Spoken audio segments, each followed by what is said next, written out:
Sarah Chen closed her eyes and let her fingers move across the piano keys.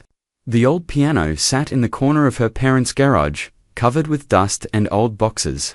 She had to move 3 cardboard boxes just to sit on the small bench. The keys were yellow from age, and some of them stuck when she pressed them down. But Sarah didn't care. When she played, nothing else mattered. She was 32 years old now. For the last 10 years, she had worked at a big company in the city. Her job was in marketing. She wore nice suits every day and sat in meetings with important people. Her office had a window that looked out at other tall buildings. Everyone said she was doing well. She made good money. She had been promoted 3 times. Her business cards said Senior Marketing Executive in bold letters. But Sarah was not happy. Every morning when her alarm went off, she felt heavy inside. Getting dressed for work felt like putting on a costume. The meetings felt empty. The presentations felt meaningless. At night, she would come home to her small apartment and feel exhausted, but not in a good way. She was tired from doing things that didn't make her feel alive. The only time Sarah felt real was on weekends when she drove to her parents' house and played their old piano. She had learned to play when she was 7 years old. Her teacher, Mrs. Rodriguez, had told her parents that Sarah had talent. All through middle school and high school, Sarah had practiced every day. She played in school concerts. She won competitions. Her bedroom walls had been covered with certificates and ribbons. Then she went to college. Her parents had sat her down before she left home. They told her that music was nice, but it was not practical. They said she needed to study something that would give her a real career. Her father worked in accounting. Her mother was a nurse. They were practical people who believed in practical things. They told Sarah that musicians didn't make money unless they were famous, and most people never became famous. They said she should study business instead. Sarah had listened to them. She put away her dreams of music school and enrolled in business classes. She told herself that her parents were right. She could always play piano as a hobby, they said. Playing for fun would be enough. But it wasn't enough. It had never been enough. Now, 10 years later, Sarah sat at that dusty piano and knew she couldn't keep pretending anymore. She had saved up money. She had been looking at music programs online late at night when she couldn't sleep. There was a conservatory in the city that offered intensive courses for adult students. The program was 6 months long.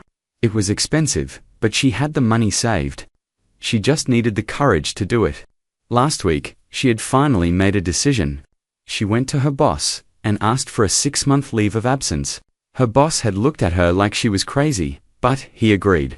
The company policy allowed it, even though no one ever used it. Sarah had walked out of that office feeling scared and excited at the same time. Her hands had been shaking. This was really happening. Now she just needed to tell her family. That's why she was at their house on this Sunday afternoon. It was their tradition to have dinner together every Sunday. Sarah's brother David would be there with his wife and 2 kids. It would be the perfect time to share her news.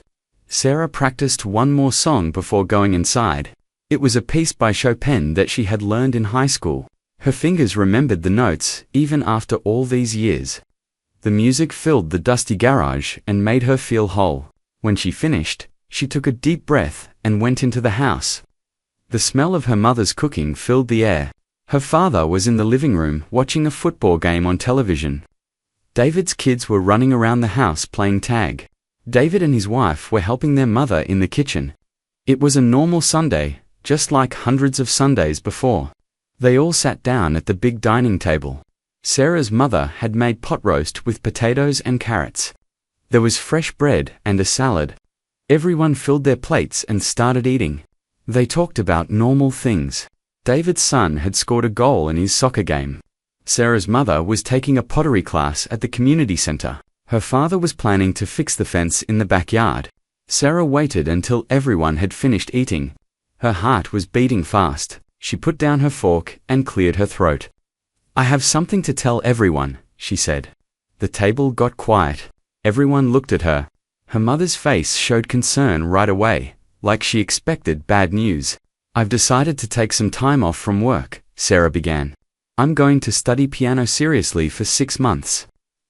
There's a program at the conservatory, and I've already been accepted." The silence that followed felt like it lasted forever, but it was probably only a few seconds. Then everyone started talking at once. "What do you mean? Time off?" her father asked. His voice was sharp. "You're going to quit your job?" "Not quit," Sarah explained quickly. "It's a leave of absence. My job will be waiting for me when I come back." "If you come back," her brother David said. He laughed, but it wasn't a kind laugh. "Sarah, you're having a midlife crisis. You're 32, not 22. This is crazy." "It's not crazy," Sarah said. She tried to keep her voice steady. "This is something I've wanted to do for a long time.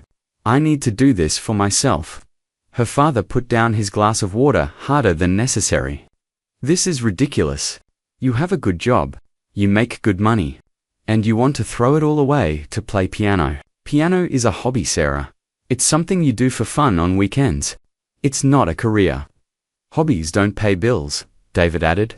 He was shaking his head. "You've got a great career going. Why would you risk that?" Sarah looked at her mother, hoping for support.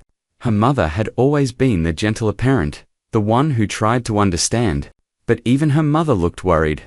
"Honey, I understand that you love music," her mother said slowly. "But your father and David have a point. You're not a teenager anymore. You have responsibilities. What about your apartment? Your car payment? Health insurance? Have you really thought this through?" "I have thought it through," Sarah insisted. She could feel tears starting to form in her eyes, but she fought them back. "I've saved enough money. I've already arranged the leave from work. I'm enrolled in the program. I start in 2 weeks." "This is insane," her father said. He stood up from the table. "You're going to regret this. Mark my words. In 3 months, you'll be broke and embarrassed, and you'll be begging for your job back." David's wife, who usually stayed quiet during family discussions, spoke up. "Sarah, I don't mean to be harsh, but what exactly do you think will happen after 6 months? Do you think you'll become a concert pianist? Do you think orchestras will be calling you? You're starting way too late for that." "I don't know what will happen," Sarah admitted. Her voice was getting quieter. "But I need to try. I've spent 10 years doing what everyone else thought I should do. I need to do this for me." "That's selfish," David said flatly. "You're being selfish. Mum and Dad sacrificed a lot to send you to college. They paid for business school. And this is how you repay them, by throwing it away." Sarah felt like she couldn't breathe. The dining room suddenly felt too small, too hot. Everyone was staring at her. Her father looked angry. Her mother looked disappointed. David looked disgusted. Even David's kids had stopped playing and were watching the adults with confused faces. "I thought you would understand," Sarah said quietly. "I thought my family would support me." "We're trying to protect you from making a huge mistake," her mother said. "That's what families do. They tell you the truth even when you don't want to hear it." Sarah stood up from the table. She felt like she might cry, and she didn't want to do that in front of everyone. "I should go," she said. "Sarah, sit down," her father commanded. "We're not finished talking about this." But Sarah was finished. She grabbed her purse and her keys and walked to the front door. Behind her, she could hear her family calling her name, but she didn't turn around. She got in her car and started driving. She didn't go home. Instead, she drove around the city for an hour, her mind spinning. Maybe they were right. Maybe this was a mistake. Maybe she was being selfish and foolish. Maybe hobbies should stay hobbies. But then she remembered how she felt when she played piano. She remembered the music filling her chest and making her feel alive. She remembered being 7 years old and hearing her first piano piece and knowing, absolutely knowing, that this was what she was meant to do. Sarah pulled her car into an empty parking lot and turned off the engine. She sat there in the darkness and made a choice. She was going to do this, even if her family didn't understand, even if she failed. Even if everyone laughed at her. She was going to try. The dream was too important to let die just because it scared other people. It scared her too, but she was going to do it anyway.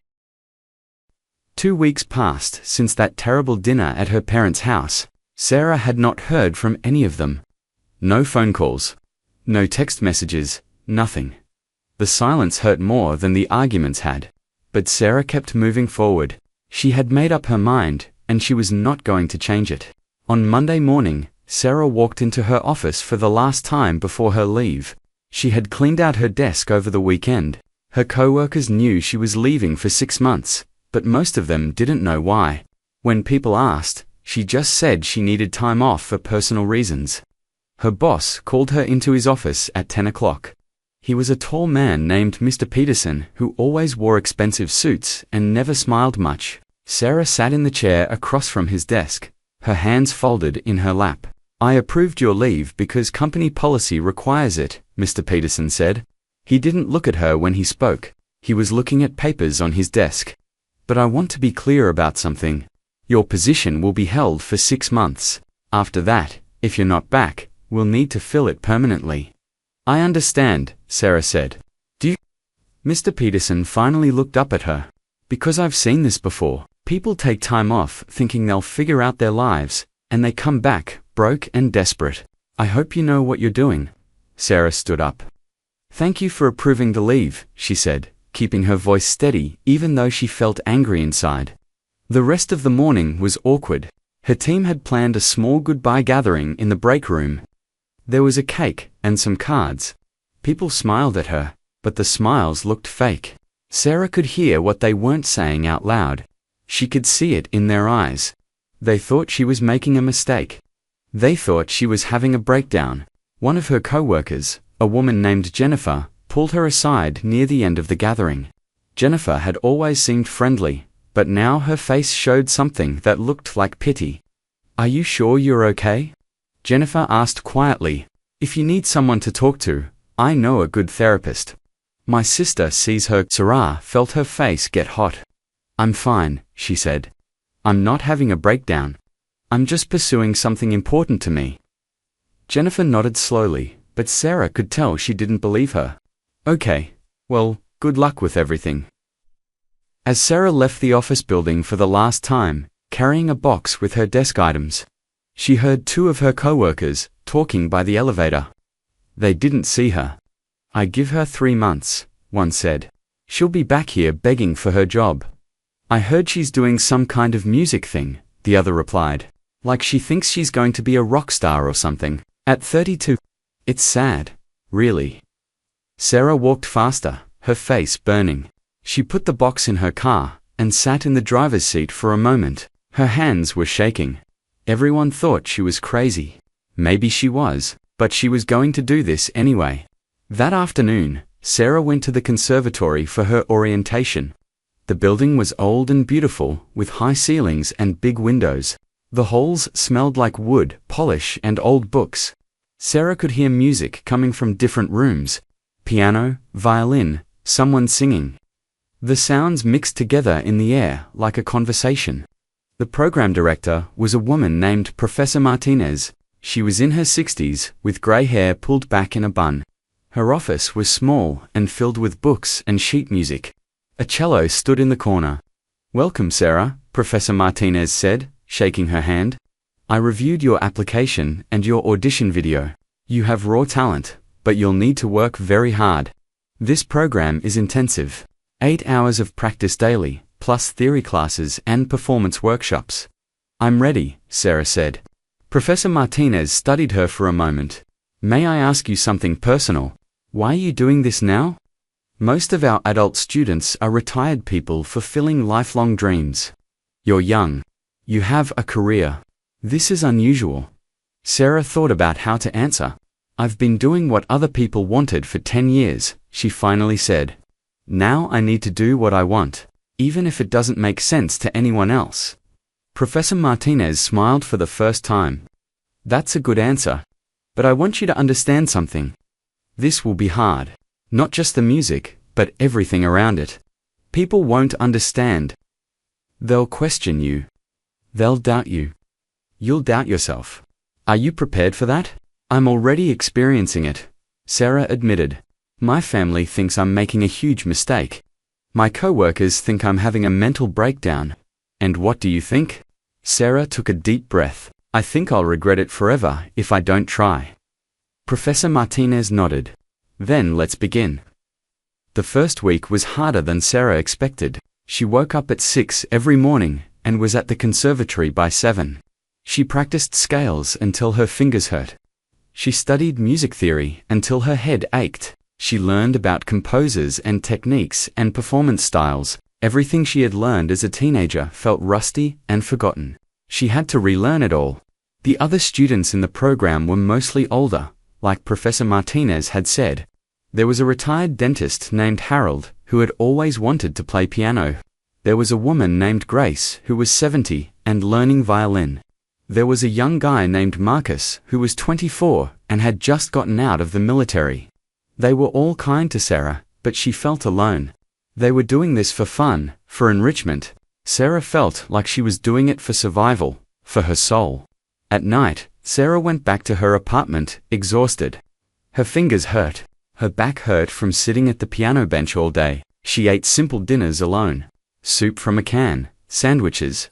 Sometimes she was too tired to cook anything, and just ate crackers. Her phone stayed quiet. Her mother had sent one text message during the first week. "I hope you're okay. We love you, even though we don't understand what you're doing."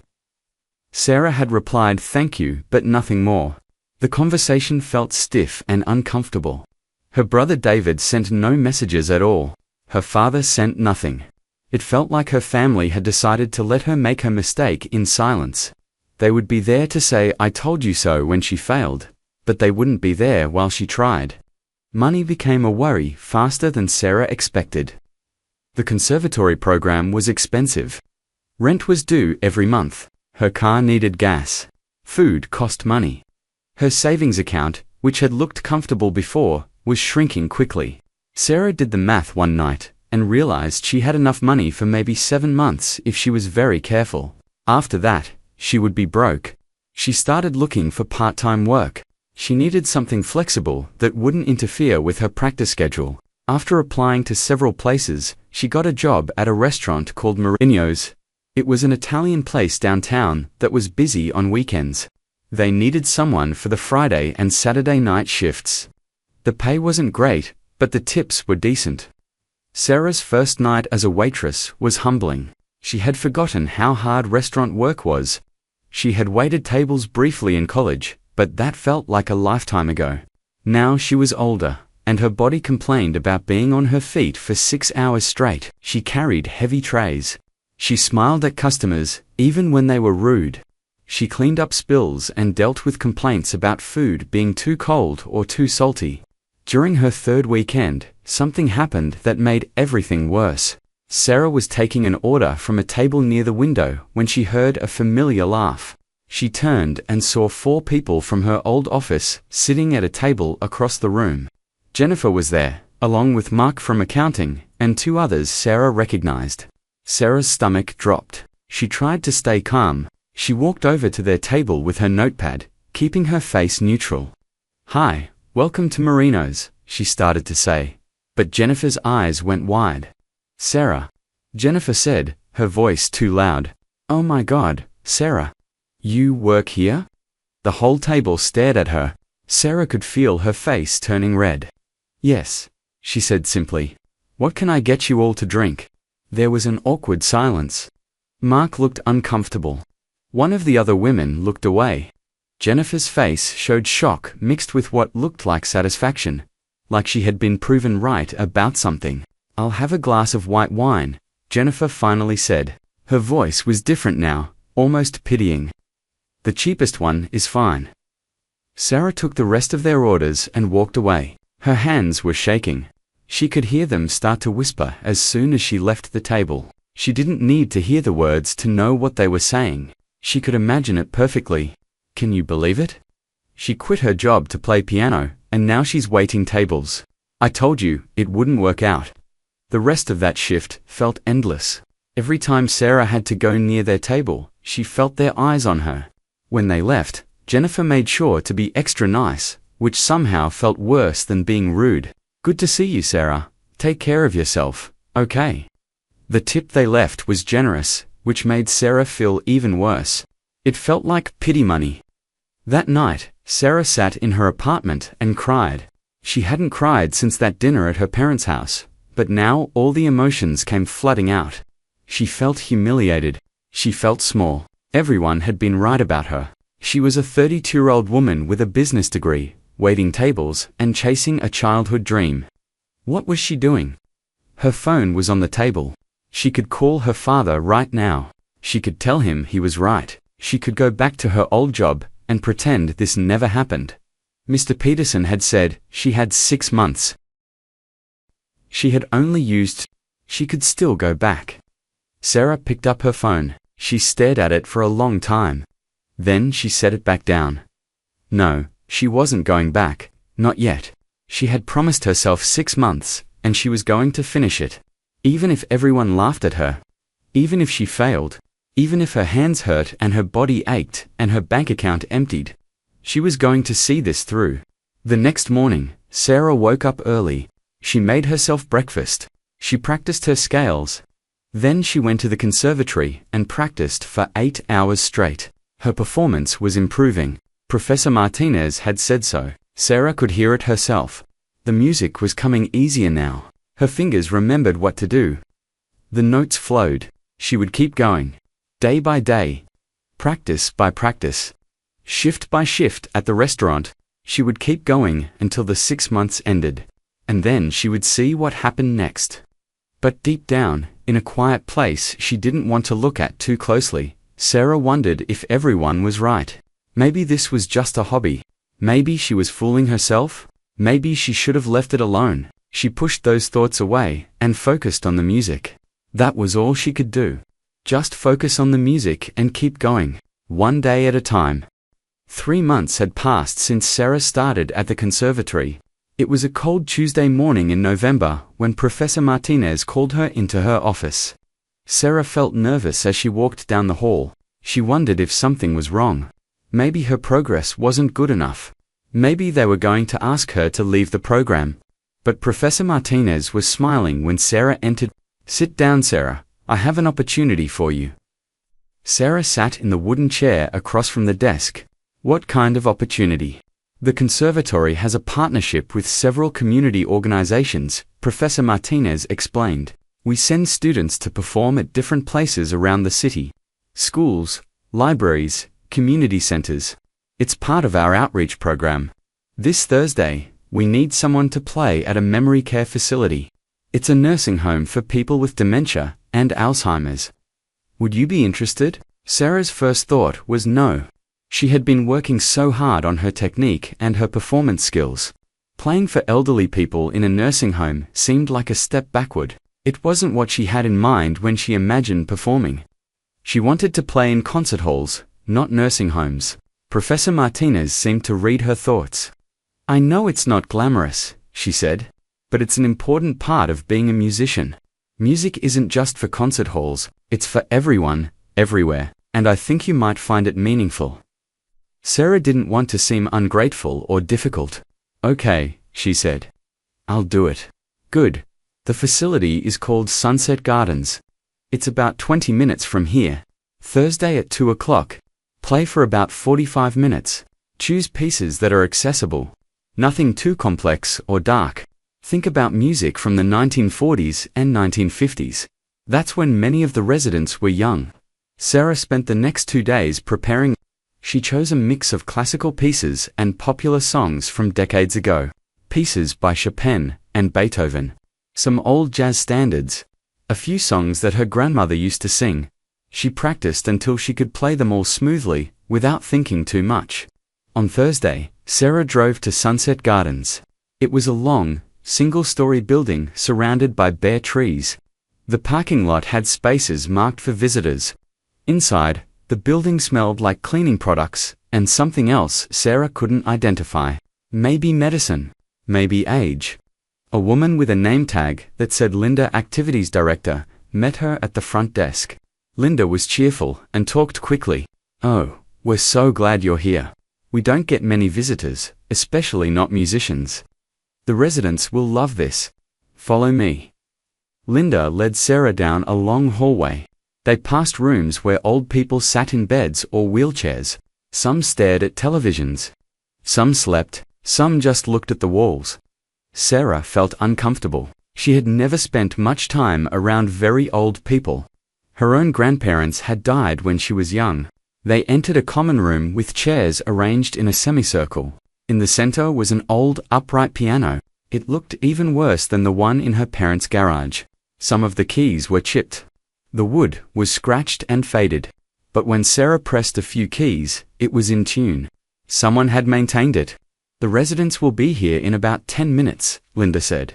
"We're bringing everyone who's able to come. Some of them won't respond much. Don't take it personally. Just play and enjoy yourself." Linda left, and Sarah sat alone at the piano. She looked around the room. The walls were painted a pale yellow. There were pictures of flowers in cheap frames. A calendar showed November 2024. The chairs had thin cushions and metal frames. Everything looked clean but worn out, used up. The residents started arriving. Nurses and aides helped them into the room. Some walked slowly with walkers. Others came in wheelchairs. One man was pushed in on a bed because he couldn't sit up. Sarah counted about 20 people. Most of them looked confused about why they were there. Some talked to themselves. One woman kept asking where her daughter was. Linda introduced Sarah to the group. "Everyone, this is Sarah. She's going to play piano for us today. Let's give her a nice welcome." A few people clapped weakly.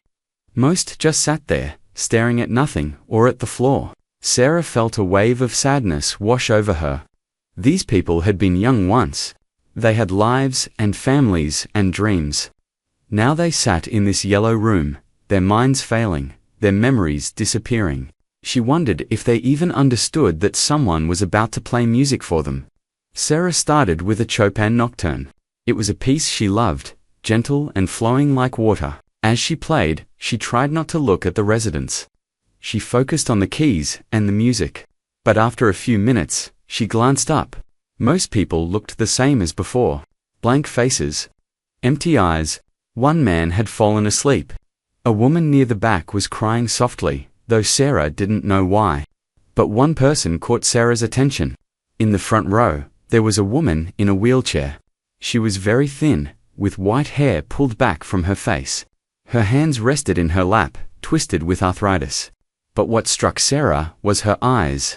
She was staring straight ahead with no expression at all.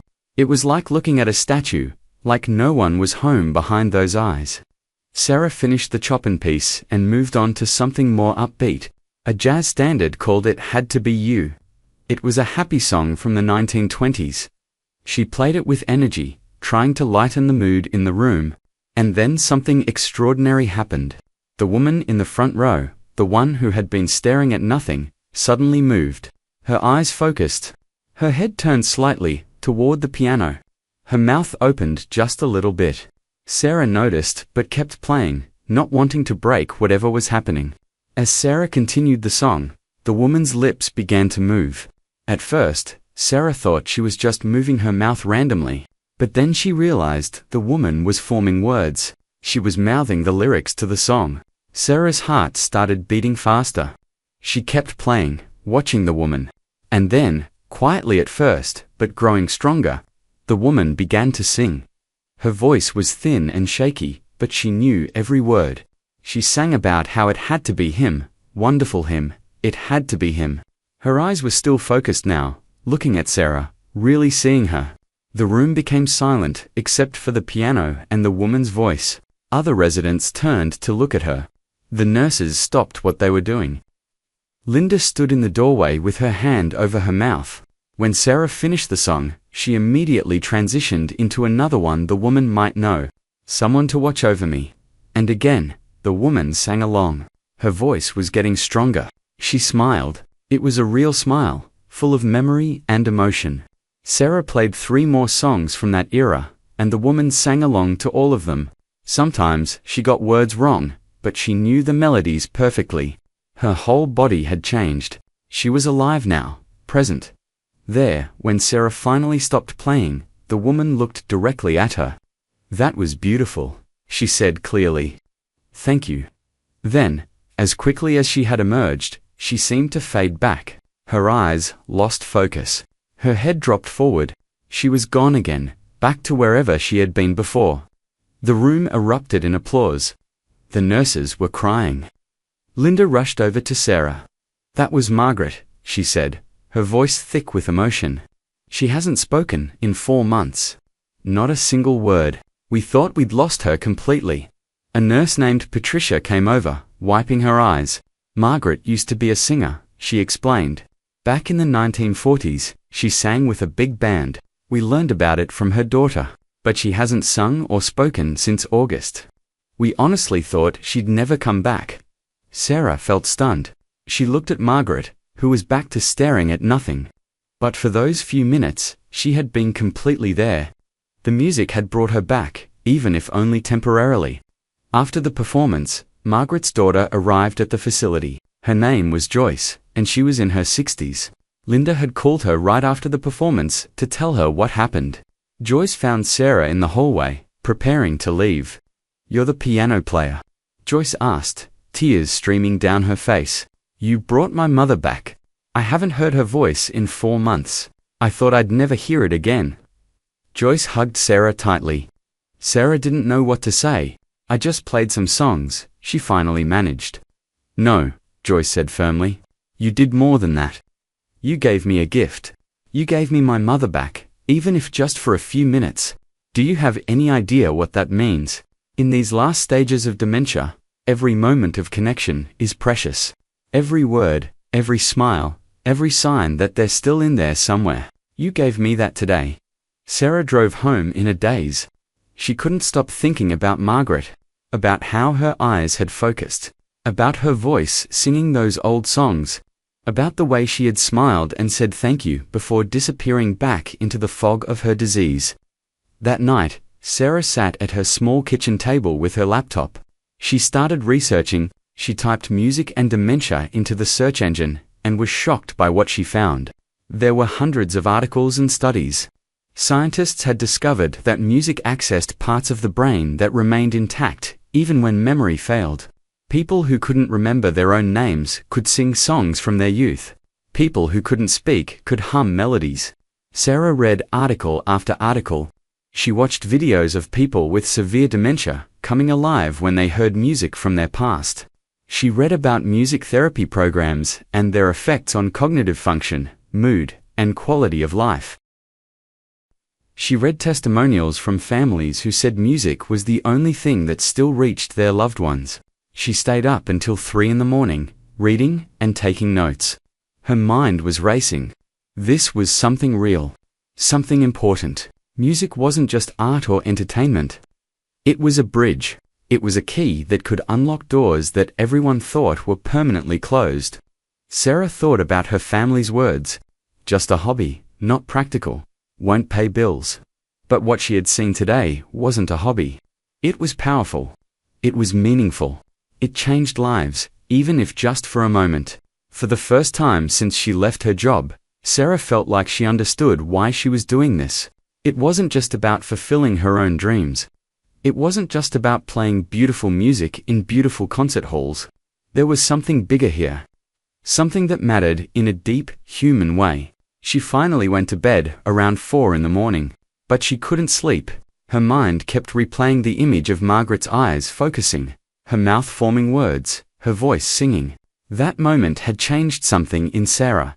She wasn't sure what yet, but she knew nothing would be the same. The next morning, Sarah went back to the conservatory with a new energy. Professor Martinez noticed immediately. "You look different," she said. "How did yesterday go?" Sarah told her everything. About Margaret, about the research she had done, about the ideas forming in her mind. Professor Martinez listened carefully, nodding. "This happens sometimes," Professor Martinez said when Sarah finished. "A musician discovers that music is bigger than performance. It's about connection, about healing, about being human. Welcome to the real purpose of what we do." Sarah couldn't stop thinking about Margaret. Every morning when she woke up, the memory of that moment played in her mind. Margaret's voice singing, her eyes focusing, the way she had said thank you before fading away again. That one experience had changed everything for Sarah. She started going back to Sunset Gardens every week. At first, Linda, the activities director, was surprised. "You want to come back?" she asked. "You don't have to." The conservatory only required one visit. "I know," Sarah said. "But I want to. If that's okay, it's more than okay. The residents would love it. And Margaret's daughter keeps calling to ask when you're coming back." Every Thursday at 2 o'clock, Sarah played piano at Sunset Gardens. She learned which songs the residents responded to best. Big band music from the 1940s, Frank Sinatra, Ella Fitzgerald, old hymns and folk songs. Sometimes she could see people tapping their feet or moving their hands. Sometimes people sang along, not always Margaret, but others too. Even people who the staff said never responded to anything. Sarah started keeping a notebook. She wrote down which residents responded to which types of music. She wrote down what she observed. Mr. Chen, who usually sat silently, always smiled when she played ragtime music. Mrs. Rodriguez swayed and hummed during anything with a waltz rhythm. Tom, the man who had been a soldier, became calm and peaceful when she played patriotic songs. She spent hours in the library and online, reading everything she could find about music and the brain. She learned that musical memory was stored differently than other types of memory. It was distributed across multiple brain regions. That's why people with dementia could remember songs even when they couldn't remember their own children's faces. She read about a part of the brain called the hippocampus, which was one of the first areas damaged by Alzheimer's disease. That's where recent memories were stored. But musical memories lived in different places, in parts of the brain that dementia affected later, or not at all. Music could reach people even in the late stages of the disease. Sarah also learned about dopamine and how music triggered its release. Dopamine was the chemical that made people feel pleasure and reward. For people with dementia, who often felt confused and frightened, that burst of dopamine from familiar music could be like sunshine breaking through clouds. The more Sarah learned, the more excited she became. This wasn't just interesting science. This was practical. This was something that could actually help people. And nobody seemed to be doing enough with it. One evening, after her shift at Marino's restaurant, Sarah sat at her kitchen table with her laptop and notebook spread out around her. She was tired from being on her feet all night, but her mind was racing. She started writing. Not notes this time, but something more organized. Something with structure. She wrote about what she had observed at Sunset Gardens. She wrote about the research she had read. She wrote about how music could be used intentionally as a non-drug therapy for people with cognitive decline. She wrote about what such a program might look like. Scheduled sessions. Personalized music selections based on each resident's history. Training for activity staff on how to incorporate music into daily care.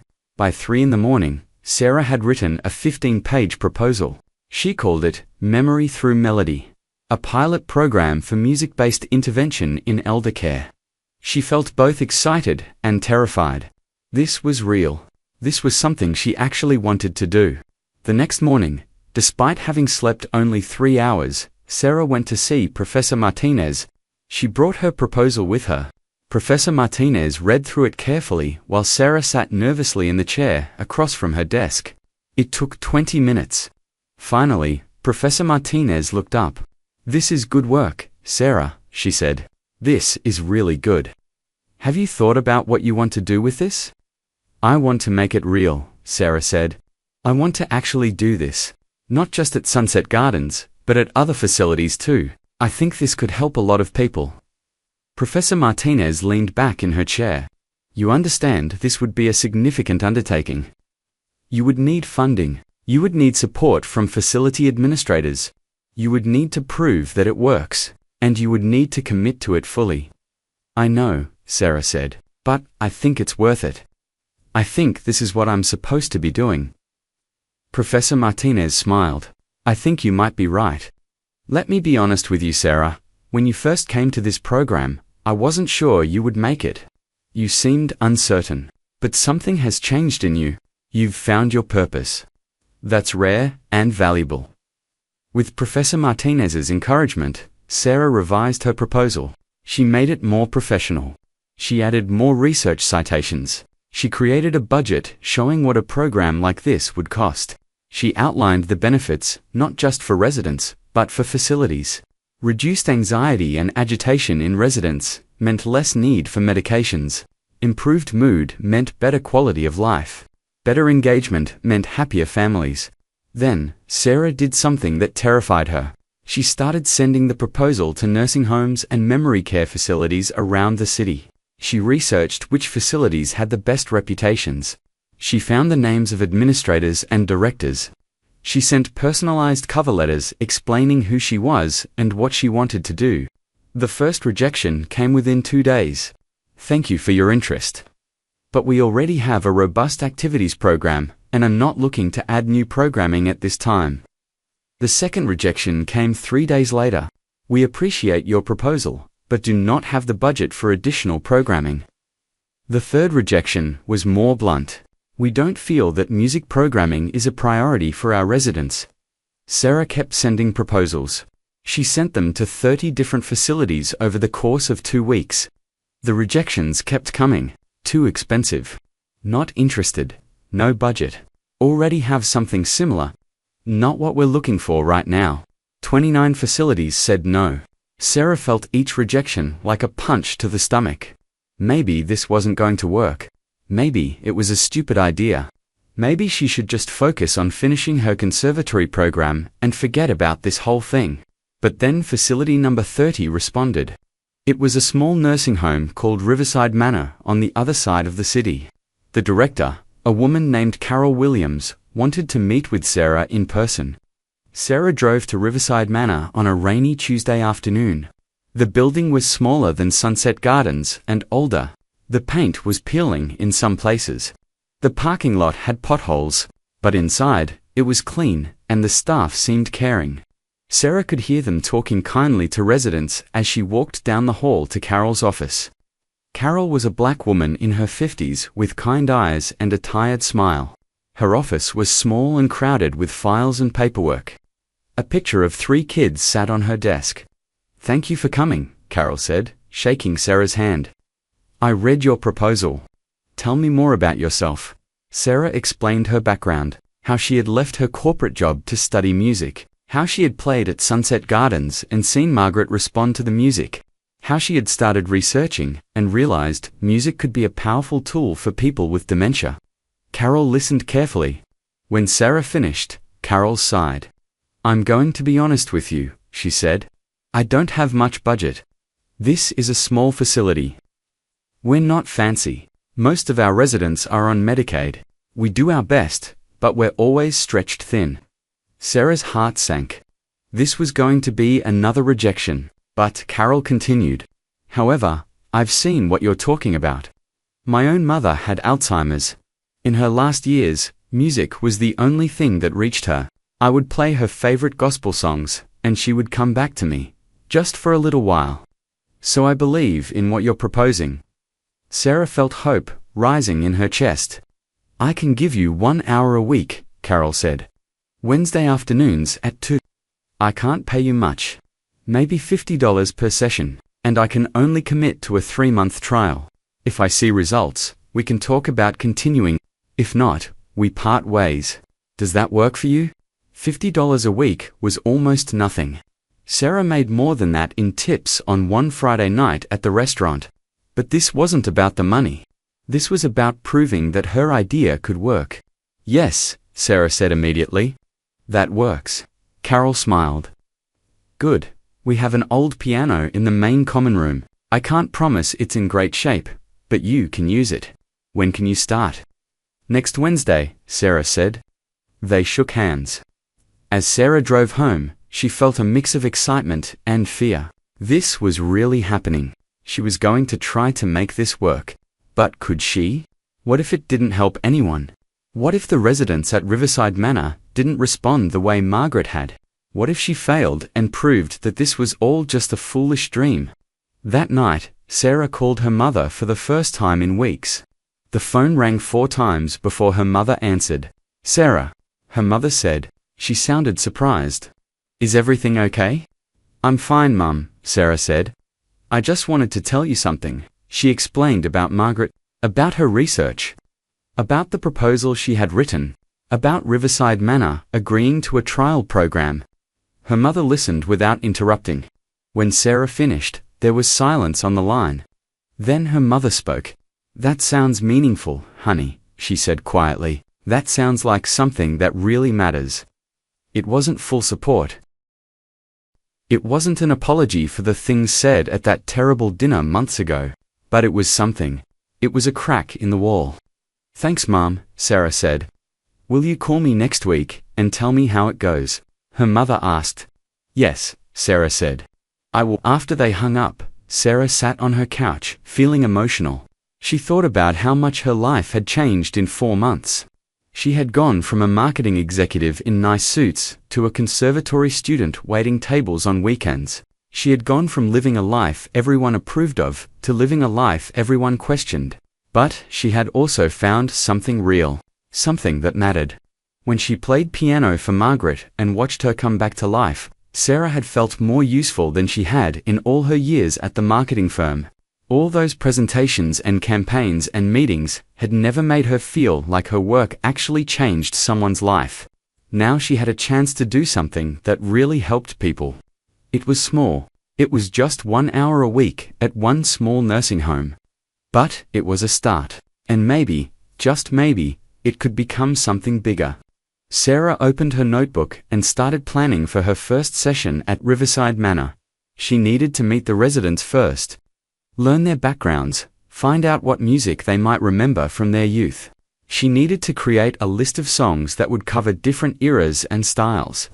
She needed to prepare herself to handle whatever happened, even if nothing happened at all. As she worked, Sarah felt something she hadn't felt in a long time. She felt like she was exactly where she was supposed to be, doing exactly what she was supposed to be doing. It didn't matter that her bank account was shrinking. It didn't matter that people thought she was crazy. It didn't matter that she was eating ramen noodles for dinner most nights because she couldn't afford much else. What mattered was that she had found her purpose, and she was going to fight for it. Sarah's first session at Riverside Manor did not go the way she had hoped. She arrived on Wednesday afternoon with carefully prepared song selections and high expectations. The piano in the common room was worse than she expected. 3 keys didn't work at all. The sound was tinny and weak, but she told herself it would be fine. The music was what mattered, not the instrument. Carol introduced her to the residents. There were about 15 people in the room. Most of them looked at Sarah with confusion or no expression at all. One man kept shouting, "Go home. Go home," over and over. A woman was crying and asking for her mother, even though she was at least 80 years old herself. Sarah started playing. She chose upbeat songs from the 1950s, the kind that had worked well at Sunset Gardens. But nothing happened. The residents sat there, mostly unresponsive. The man kept shouting. The woman kept crying. Nobody sang along. Nobody smiled. After 45 minutes, Sarah's hands were shaking, and her confidence was broken. She finished her last song, and packed up her things. "That was nice, dear," Carol said kindly, as Sarah prepared to leave. But Sarah could see the doubt in Carol's eyes. This was supposed to prove that music therapy worked. Instead, it had proven nothing at all. Sarah drove home feeling crushed. Maybe Margaret had been a fluke. Maybe what happened with her was unusual and wouldn't happen with other people. Maybe this whole idea was stupid. The next week was worse. Only 10 residents came to the session. Sarah tried different songs, different styles. She tried talking to the residents between songs, trying to engage them, but the response was minimal. One woman tapped her foot a little bit. That was it. That was the only sign that anyone was even listening. After the 3rd week, Carol pulled Sarah aside. "I'm not sure this is working," Carol said gently. "I want to believe in it, but I'm not seeing the results you described in your proposal. The residents don't seem engaged. Maybe we should reconsider." "Please," Sarah said, hearing the desperation in her own voice. "Give me more time. Sometimes it takes a while for people to respond. Let me finish the 3 months we agreed on." Carol hesitated, but finally nodded. "Okay, but I need to see some kind of improvement. I can't justify the expense otherwise, even though it's small." Sarah left Riverside Manor that day feeling defeated. She had 2 months left to prove this worked, or the program would be cancelled, and she had no idea how to make it better. Money was becoming a serious problem too. Sarah's savings account was almost empty. She had been living on her savings and her weekend tips from Marino's, but it wasn't enough. Rent was due in a week, and she didn't have enough to cover it. She would need to use her credit card, which was already carrying a balance from the conservatory tuition. Sarah did the math one night and felt sick. She was going into debt. Real debt. The kind that would take years to pay off. Her 6-month sabbatical from work was ending in 2 months.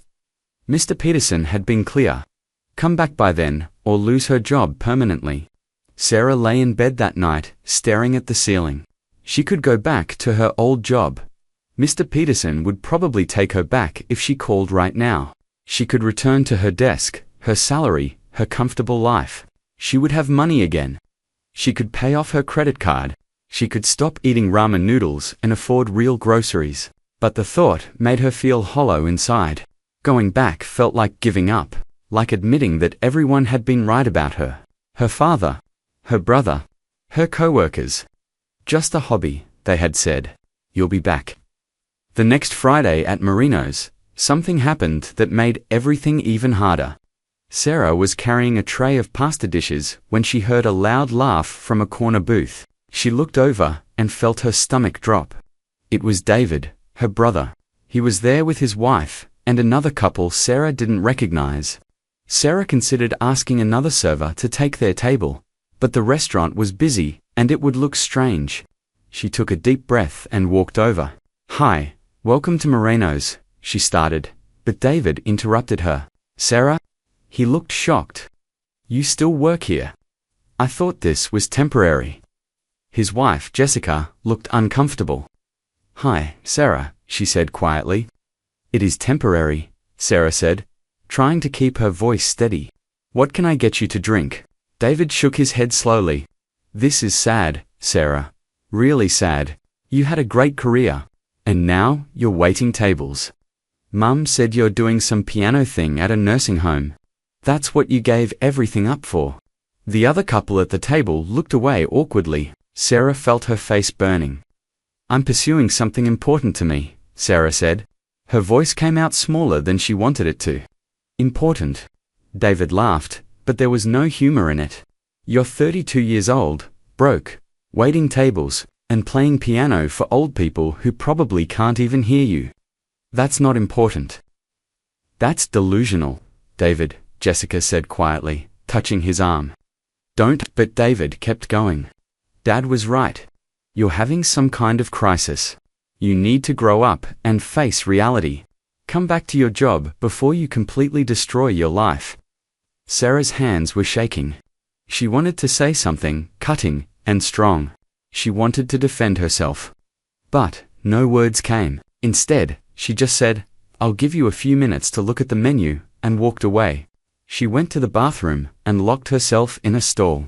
She sat on the closed toilet seat and cried as quietly as she could. She couldn't serve their table. She couldn't face David again. She found her manager and said she felt sick, which wasn't really a lie. Her manager, annoyed but sympathetic, let another server take over the table. Sarah went home early. She sat in her dark apartment and felt like she was drowning. Her own brother thought she was delusional. Her family thought she was destroying her life. And maybe they were right. What did she have to show for the last 5 months?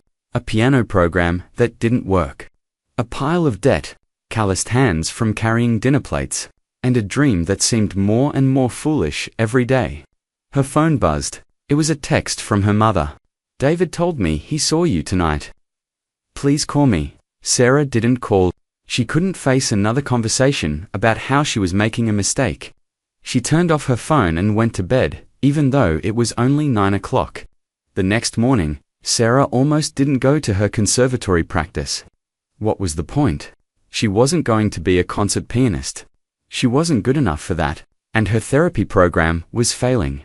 Maybe she should just quit everything, but force of habit got her up. She showered. She dressed. She drove to the conservatory. She sat at the piano and started her warm-up exercises.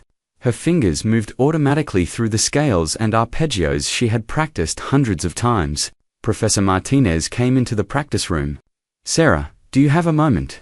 Sarah followed her to the office. She expected another lecture about commitment or technique. Instead, Professor Martinez asked, "How is your program at Riverside Manor going?" Sarah felt tears threatening again. "It's not working," she admitted. "The residents aren't responding. The director wants to see results, but I'm not getting any. I don't know what I'm doing wrong." Professor Martinez was quiet for a moment. Then she said, "When I was your age, I wanted to be a solo cellist. I practiced 8 hours a day. I auditioned for orchestras. I was rejected from all of them. I thought I was a failure." Sarah looked up, surprised. Professor Martinez never talked about her own life. "Then I started teaching," Professor Martinez continued. "At first, I thought teaching was what you did when you failed as a performer. But I was wrong. I discovered that teaching was its own kind of performance. I helped students find their voices. I watched them grow. And I realized that success doesn't always look the way we expect it to." "But I'm not even succeeding at this," Sarah said. "The residents don't respond. It's not working." "Maybe you're measuring success wrong," Professor Martinez said. "Maybe it takes more than 3 weeks. Maybe it takes a different approach. Or maybe success isn't about the residents responding the way you want. Maybe it's about showing up and trying, even when it's hard." Sarah wanted to believe her, but it was hard to feel hopeful when everything seemed to be falling apart. That week, Sarah did something different at Riverside Manor. Instead of just playing for the group, she spent time before the session talking to the nursing staff. She asked about individual residents. What did they used to do? What did they like? What made them happy? She learned that the man who shouted, "Go home," used to be a truck driver who loved country music. She learned that the crying woman had been a church organist who played hymns every Sunday for 40 years. She learned that a quiet woman in the corner had been a dance instructor who taught ballroom dancing in the 1960s. Sarah adjusted her playlist. She played country songs for the truck driver. She played hymns for the organist. She played big band dance music for the dance instructor. And something small happened. The truck driver stopped shouting for a few minutes. The organist stopped crying and hummed along to Amazing Grace. The dance instructor moved her hands slightly, like she was holding an invisible partner. It wasn't much. It wasn't like Margaret's transformation, but it was something. It was a small crack in the wall. Sarah drove home that day, feeling a tiny bit of hope. Maybe this could work. Maybe it just needed more time and patience. Maybe she needed to stop expecting dramatic results and learn to value small moments. But that hope was tested again and again. Bills kept piling up. Credit card debt kept growing. Her apartment felt smaller and dingier every day. She had holes in 2 pairs of shoes but couldn't afford new ones. She ate peanut butter sandwiches for dinner most nights. She was tired all the time from working at the restaurant on top of everything else. One night, Sarah sat at her kitchen table with her bills spread out in front of her. She had $63 in her checking account. Rent was due in 5 days, and she was $400 short. She could put it on her credit card, but that card was almost maxed out. Her other credit card was already maxed out. She had no safety net left. Sarah picked up her phone. She pulled up Mr. Peterson's email address. She started typing. "Dear Mr. Peterson, I would like to discuss returning to my position earlier than planned. .. Her finger hovered over the send button. One click, and this would all be over. She could go back. She could have money again. Security again. She could stop struggling. But before she pressed send, she thought about the truck driver at Riverside Manor who had stopped shouting when she played country music. She thought about the organist who had hummed along to the hymn. She thought about Margaret at Sunset Gardens, singing with her eyes focused and alive. Sarah closed the email without sending it. She put her phone down. She didn't know how she was going to pay rent. She didn't know how she was going to make this work. But she knew she couldn't quit yet. Not yet. She had to try just a little bit longer. She would figure out the rent somehow. She would pick up more shifts at the restaurant. She would find a way. She had to, because giving up now meant admitting that dreams were stupid and impractical, and that hobbies should stay hobbies, and she wasn't ready to admit that yet. Sarah decided to give herself exactly 3 more months. That was it. 3 months to make this work, or admit defeat, and go back to her old life. She picked up extra shifts at Mourinho's. She worked Friday, Saturday, and Sunday nights, now, sometimes pulling double shifts. Her feet ached constantly. Her back hurt. But she made enough intips to scrape by. At Riverside Manor, things were slowly improving. Not dramatically, but in small ways that kept Sarah going. The truck driver who used to shout now sat quietly during her sessions. The church organist sometimes sang along to hymns in a wavering voice. A man named George, who had been a jazz musician, tapped his fingers on his wheelchair armrest when Sarah played Duke Ellington. One Wednesday, Carol came to watch the session. She stood in the back of the room with her arms crossed, observing. Sarah tried not to feel nervous. She played a mix of songs, watching the residents carefully. When she finished, Carol motioned for her to come to her office. "I see what you're doing," Carol said. "It's subtle, but I can see the residents are more engaged than they were at the beginning. You've personalized the music to them." "That's good." Sarah felt relief flood through her. "I want to continue the program," Carol said, "but I need you to do something for me. I need documentation. I need proof that this is working. My board of directors needs to see concrete evidence before they'll approve any funding beyond these 3 months. Can you do that?" "What kind of documentation?" Sarah asked. "Video would be best. Short clips showing residents responding to the music. Before and after kind of thing. Can you film some of your sessions?" "With permission from families, of course," Sarah agreed immediately. That weekend, she bought a cheap video camera, using money she had been saving for groceries. She would eat rice and beans for the next 2 weeks. The camera was more important. She started filming her sessions at both Riverside Manor and Sunset Gardens. At first, she just set up the camera on a tripod and let it record. But then she realized she needed to be more intentional. She needed to show specific moments, specific changes. She filmed George before the music started, staring blankly ahead. Then she filmed him during a jazz song, his fingers tapping, his foot moving slightly, a small smile on his face. She filmed the church organist sitting silently, then singing along to How Great Thou Art with tears streaming down her face. She filmed a woman named Dorothy who never spoke, humming along to Somewhere Over the Rainbow. But the most powerful footage came from Sunset Gardens. Margaret, who Sarah still visited every Thursday, had good days and bad days. Some weeks, she was completely unresponsive, but other weeks, she would come alive during the music. Sarah captured one of these moments on video. Margaret, sitting motionless, then slowly focusing as Sarah played It Had to Be You. Margaret beginning to sing, her voice growing stronger. Margaret smiling and swaying slightly. Margaret saying, "Thank you, dear," at the end. Sarah also filmed a man named Robert who had been an engineer before Alzheimer's. His daughter had told Sarah that he used to conduct imaginary orchestras while listening to classical music at home. Sarah didn't believe it would happen at the facility, but she filmed him anyway. When she played Beethoven's Fifth Symphony, Robert's hands began to move. He was conducting. His movements were precise and timed perfectly to the music. His eyes were focused. For those 4 minutes, he wasn't a confused old man with dementia. He was a conductor leading an orchestra. Another powerful moment came with a woman named Helen who had advanced Parkinson's disease on top of dementia. Her hands shook violently all the time. She couldn't feed herself. She couldn't hold a cup. The tremors were constant and severe, but when Sarah played a waltz, Helen's hands began to move in time to the music. The shaking became rhythm. Her trembling hands looked like they were dancing. When the music stopped, the violent shaking returned. But for those 3 minutes, the music had given her control. Over the next month, Sarah collected dozens of these moments.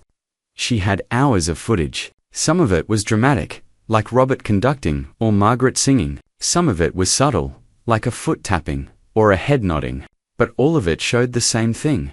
Music reached people in ways that nothing else could. Sarah spent evenings editing the footage on her laptop. She taught herself basic video editing using free software. She created a 15-minute compilation showing the most powerful moments. She added simple text explaining each person's condition and what was happening in the video. She kept the editing minimal. The footage spoke for itself. She titled it, Memory Through Melody, Musical Intervention as Non-Pharmaceutical Therapy.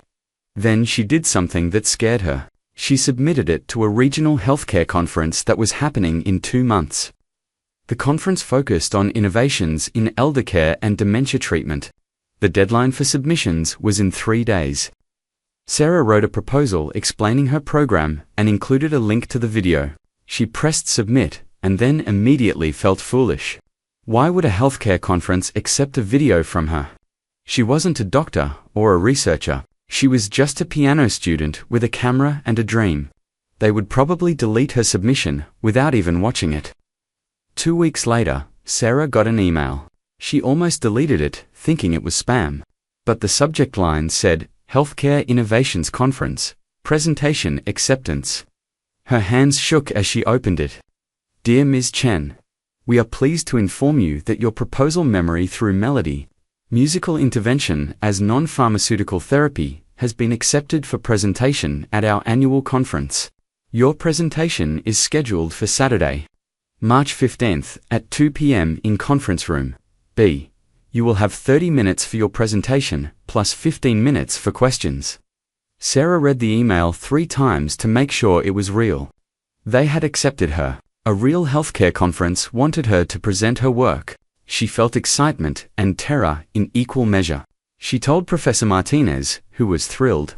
This is wonderful, Sarah. This could open real doors for you, she told Carol at Riverside Manor, who hugged her tightly. I knew this was important, Carol said. I knew it. She even called her mother. It was the first real conversation they'd had since that brief call months ago. Mum, something happened, Sarah said, and told her about the conference. Her mother was quiet for a moment. Then she said, Your father and I would like to come to your presentation, if that's okay. Sarah felt tears spring to her eyes. Really? Really? We want to see what you've been working on. We want to understand. Sarah spent the next 6 weeks preparing. She rewrote her presentation a dozen times. She practiced delivering it out loud in her apartment. She made slides with charts and statistics from the research she had read. She timed everything carefully to fit in 30 minutes. The night before the conference, Sarah couldn't sleep. What if no one came to her session? What if people walked out? What if someone in the audience was an expert who proved she was wrong about everything? What if she froze up and couldn't speak? The conference was held at a large hotel in the city.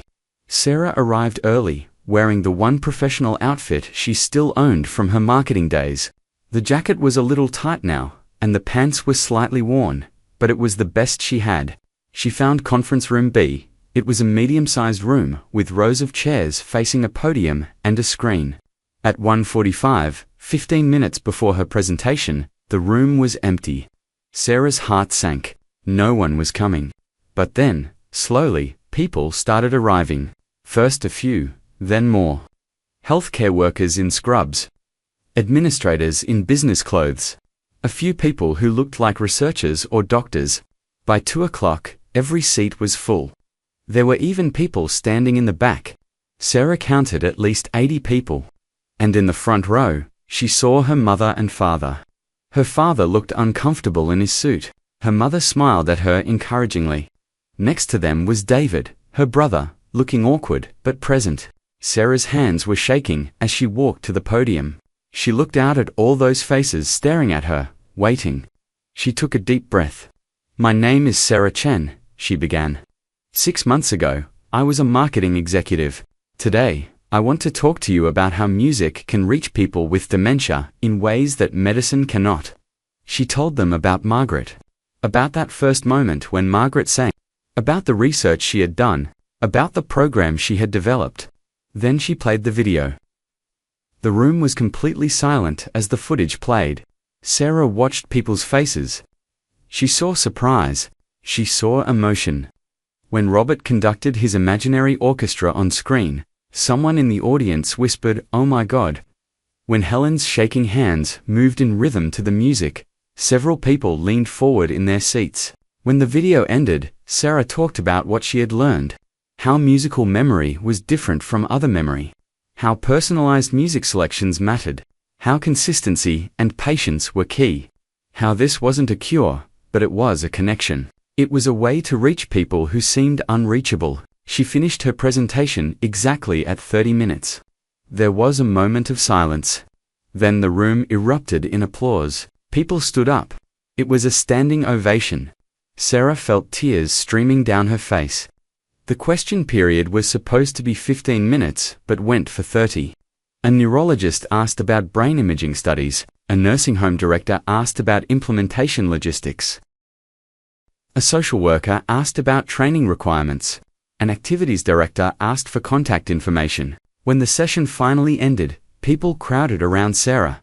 They gave her business cards. They asked questions. They took her contact information.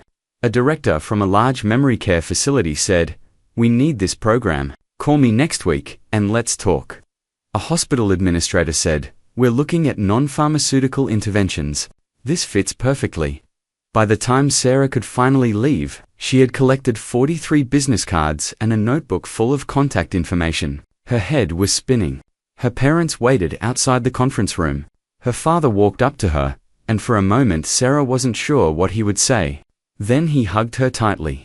"I was wrong," he said into her shoulder. "I was so wrong about this. This isn't a hobby. This is real. This is important. I'm proud of you." Sarah started crying again. David hugged her too. "I'm sorry for what I said at the restaurant," he said quietly. "I didn't understand. I get it now." Her mother just held her and cried happy tears.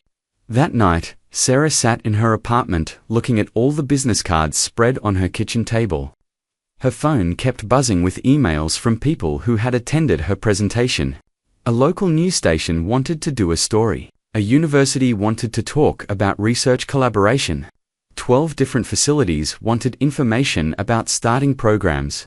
Sarah looked at her laptop screen, where she had pulled up her old resignation email to Mr. Peterson, still sitting in her drafts folder, unsent. She deleted it. She wasn't going back. She was moving forward. This was real now. This was happening. The dream that everyone had mocked was becoming something bigger than she had imagined, and she had done it by refusing to give up, even when everything seemed impossible. Sarah opened a new document on her laptop and started writing. Not a proposal this time, a plan.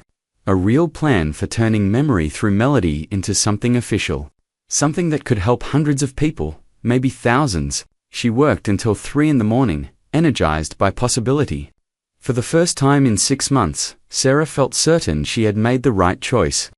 The sacrifice had been worth it. The struggle had been worth it.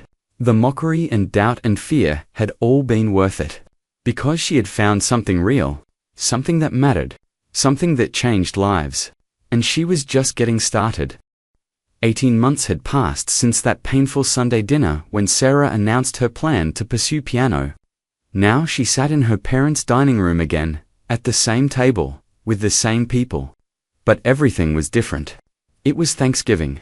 The house smelled like turkey and pie, just like it always did. David's kids were running around playing.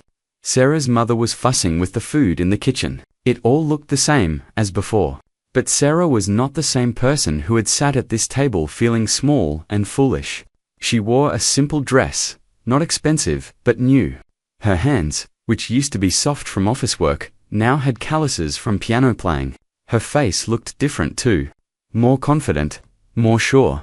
She had lost the tired, empty look she used to carry around when she worked at the marketing firm. "Sarah, before we eat, I want you to tell us what you've been up to," her father said. "Your mother keeps telling me things, but I want to hear it from you." Sarah smiled. 6 months ago, this request would have made her nervous. Now she was happy to share. "Okay," she said. "So you all know about Memory Through Melody, the music program I started for people with dementia." Everyone nodded. David's wife was feeding the baby. David himself was actually paying attention for once. After the healthcare conference, everything started moving really fast. The local news did a story about the program. That story got picked up by other news stations. Within a week, it went viral online. Suddenly, millions of people were watching videos of Margaret singing and Robert conducting his imaginary orchestra. Sarah paused, remembering that overwhelming week. Her phone had buzzed constantly. Her email inbox had exploded. Strangers had sent messages saying the videos made them cry, reminding them of their own parents or grandparents with dementia. The attention brought opportunities. Lots of nursing homes and memory care facilities contacted me. I couldn't handle all the requests by myself. So, I did something I never planned to do. I turned Memory Through Melody into a non-profit organization. What does that mean exactly? David asked. It means it's an official organization with a mission to provide music-based therapy to people with cognitive decline. I filed all the paperwork. I got tax-exempt status. I set up a board of directors. Carol from Riverside Manor is on the board. Professor Martinez too, and Dr. Williams, who's a neurologist specializing in Alzheimer's research. Her father looked impressed. That's a lot of work. It was, Sarah admitted. I had no idea what I was doing at first, but I learned, and I had help from people who believed in the mission. How do you pay for it? Her mother asked. Are you still working at the restaurant? Sarah shook her head. No, I quit Marino's 4 months ago. The non-profit got grant funding. We applied to foundations that support elder care and health initiatives. We got 3 major grants totaling $200,000. David whistled. That's real money. It is, and it's let us expand. We're now in 23 facilities across 3 states. We have 4 music therapists on staff, including me. We're reaching over 400 patients every week. Sarah pulled out her phone and showed them photos. Pictures of different facilities. Pictures of her team. Pictures of residents engaged with music. Her family passed the phone around, looking at everything. This one is amazing, her mother said, pointing at a photo. Who is this? That's Mr. Harrison. He's 91 and has advanced Alzheimer's. He was a high school music teacher for 40 years. When our therapist plays songs he used to teach, he corrects wrong notes. His long-term memory for music is completely intact even though he can't remember what he ate for breakfast. Sarah told them about more residents. About Maria, who had been a dancer and still moved gracefully to music, even though she couldn't walk without help.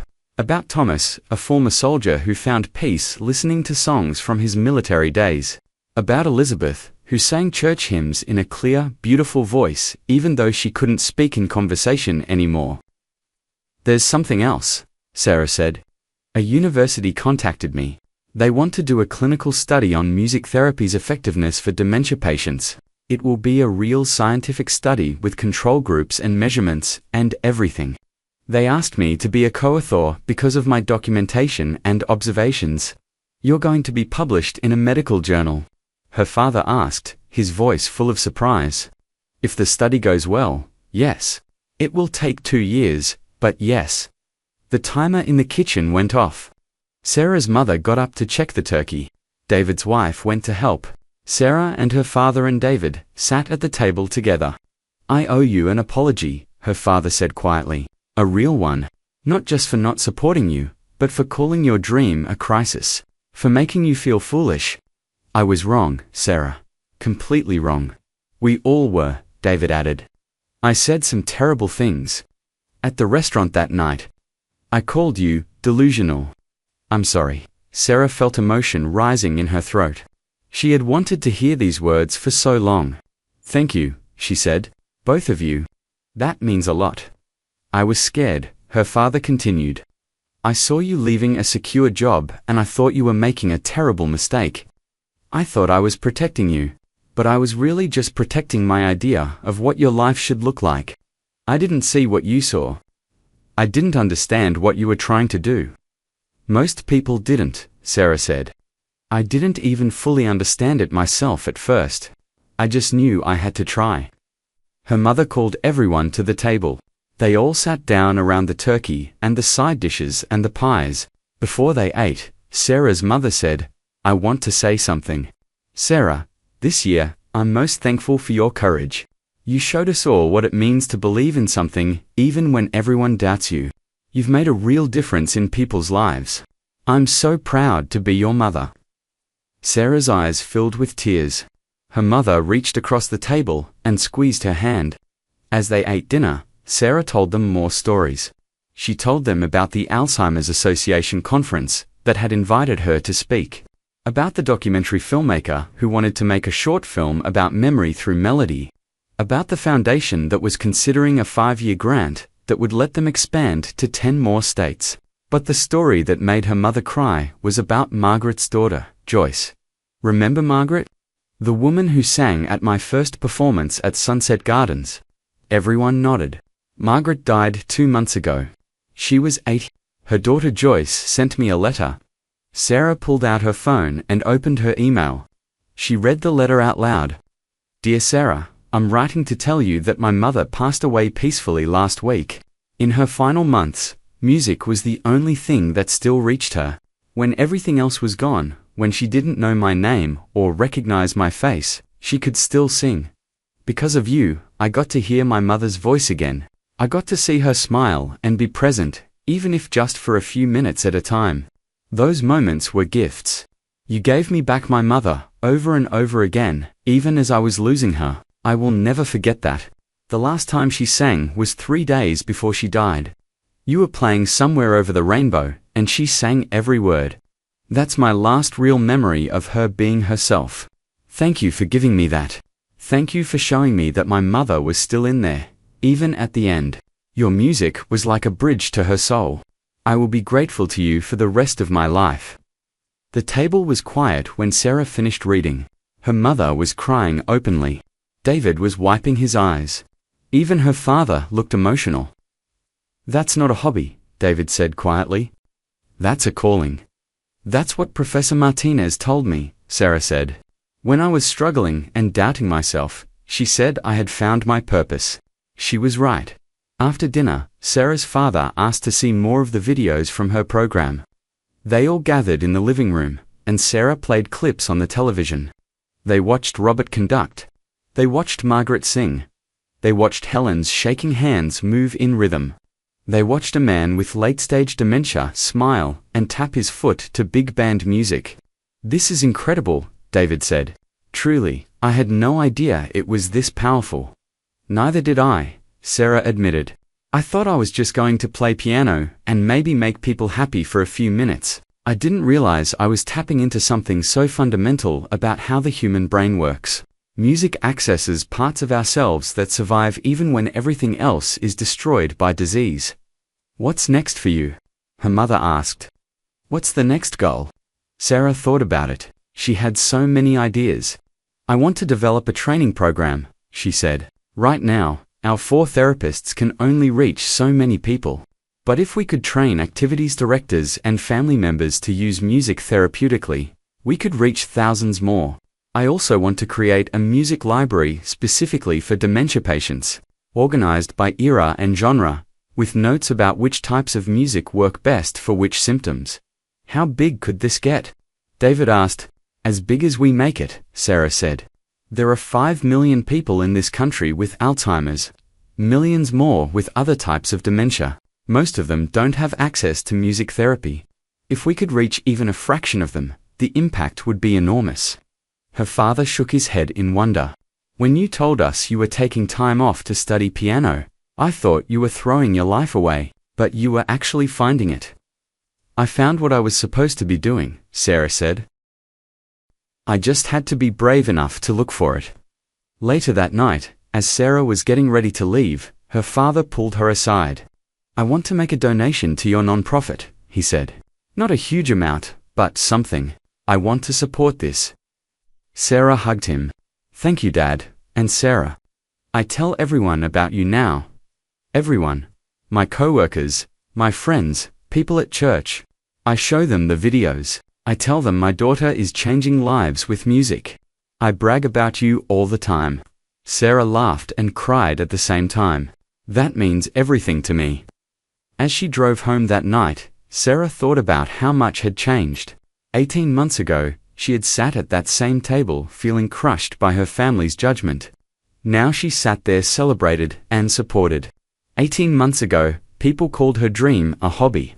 Now they called it important work. But the biggest change was in herself. Sarah no longer needed external validation to know she was on the right path. She had learned that the opinions of others, even people she loved, couldn't tell her what was worth pursuing. Only she could decide that. And she had decided that reaching people through music, bringing them back to themselves even briefly, was worth any sacrifice. She thought about Margaret singing, about Robert conducting, about all the moments when music broke through the fog of dementia and revealed the person still living inside. Those moments weren't hobbies. They weren't practical or impractical. They were human. They were real. They mattered. Sarah pulled into her apartment complex. She lived in a nicer place now, one she could actually afford with her salary from the non-profit. She had paid off her credit cards. She had savings again. But more importantly, she had purpose. She unlocked her door and saw her piano against the wall. The same piano she had bought during her conservatory days, when she had no idea where her journey would lead. She sat down at the bench and played softly, not practicing anything specific, just playing for the joy of it. Music had always been part of who she was. From the time she was 7 years old, taking lessons from Mrs. Rodriguez, to now, at 33, running a non-profit that helped hundreds of people. The path hadn't been straight. It had been full of doubt and struggle and moments when she wanted to quit. But she hadn't quit. She had kept going. And in the end, everyone who said it was just a hobby had been proven wrong. It was never just a hobby. It was her life's work. It was her calling. It was the thing she was meant to do. Sarah played one more song, a simple melody she had written herself. Then she closed the piano and smiled. Tomorrow she had a meeting with a potential major donor. Next week, she was flying to California to visit new facilities that wanted to start programs. Next month, she was speaking at another conference. The dream that had been mocked had become reality, and it was just the beginning. Sarah thought about all the people with dementia she hadn't reached yet, all the facilities that didn't have music programs, all the families desperate for any way to connect with their disappearing loved ones. There was so much work to do, but she was ready for it. She had proven that some dreams are too important to abandon, no matter who doubts them. She had proven that what others dismiss as impractical can change lives. She had proven that following your calling, even when it's terrifying and everyone thinks you're crazy, is sometimes the most practical thing you can do. Because, in the end, what could be more practical than doing work that actually matters? What could be more valuable than helping people find themselves again, even in the darkest stages of memory loss? What could be more important than using your gifts to serve others? Nothing. Nothing at all. Sarah got ready for bed, feeling peaceful and grateful. She was exactly where she was supposed to be, doing exactly what she was supposed to do. The mockery had turned to admiration. The doubt had turned to support. The hobby had turned into a movement. And it all started because one woman refused to let other people's fear stop her from chasing what her heart knew was true. That was the real lesson. Not that Sarah was special or unique, but that she had been brave enough to trust herself when everyone else told her she was wrong. Anyone could do the same thing. Anyone could choose courage over comfort.